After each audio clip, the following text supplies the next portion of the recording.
ஒரு பக்கம் குடும்பத்தில் வந்து ஒரு பெரிய குழப்பத்தை ராஜி ஏற்படுத்திட்டாங்க இப்போ எதிர்த்த வீட்டுக்கு. ஸோ அதனால் வந்து அங்கே இன்னமும் வந்து முத்துவேலுடைய அடியை தாங்க முடியாமல் குமரவேலும் சக்திவேலும் கடுப்போட தான் இருக்காங்க. இதில் முத்துவேல் வேறு வந்து திருப்பி என்ன சொல்கிறாருன்னா, நீ பண்ணலாம் தப்பு, ரவுடி பசங்களோட சுற்றிட்டு இருக்க, ஒழுங்காக அதெல்லாம் நிறுத்திக்கோ, இல்லைனா தம்பி பையன் பார்க்க மாட்டேன் தோலை உரிச்சிருவேன்னு சொல்ல நமக்கு ஒரு ஆறுதலே சொல்ல மாட்டாரு.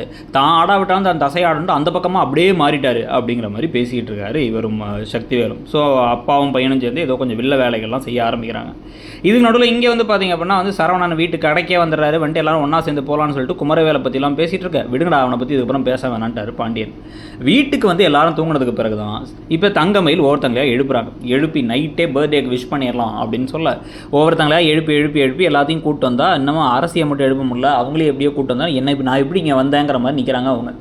எப்படி இருந்தாலும் கும்பகர்ண மாதிரி தூங்க வரவங்க மாமா பெரிய சத்தெல்லாம் வராட்டி எழுந்திரிக்க மாட்டார் அப்படின்னு சொன்னதுக்கு பிறகு அவர் காது கிட்டக்க போய் டம்ளரை வச்சு தட்டி பார்க்குறாங்க. அதுக்கப்புறமா வந்து முகத்தில் தண்ணி ஊற்றிடலாமான்லாம் யோசிக்கிறாங்க. எப்படியோ வந்து சரவணன் அவரை எழுப்பினதுக்கப்புறமா எஞ்சிடுறாரு.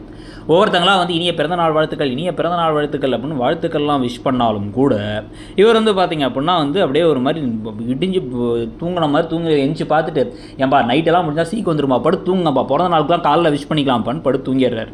காலையில் எல்லாம் வந்து ஃபுல் மேக்கப்பில் ஃபுல்லாக வந்து நகைகள்லாம் போட்டு ரெடியாகி உட்காந்துருக்கார்.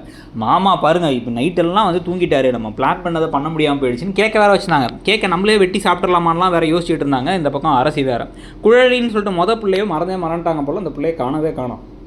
ஸோ இந்த கலையபுரங்களுக்கு இடையில் இப்போ என்ன பிளான் பண்ணுறாங்க அப்படின்னா வந்து நம்ம வந்து சூப்பராக இப்போ மாமாவுக்கு கோயிலுக்கு போயிட்டு வந்துடுவார். அவர் வந்த கோயிலுக்கு வெளில போயிருக்காரு, போயிட்டு வாக்கிங் போயிட்டு வந்தோன்னா செலிப்ரேட் பண்ணிடலான்னு முடிவு பண்ணுறாங்க.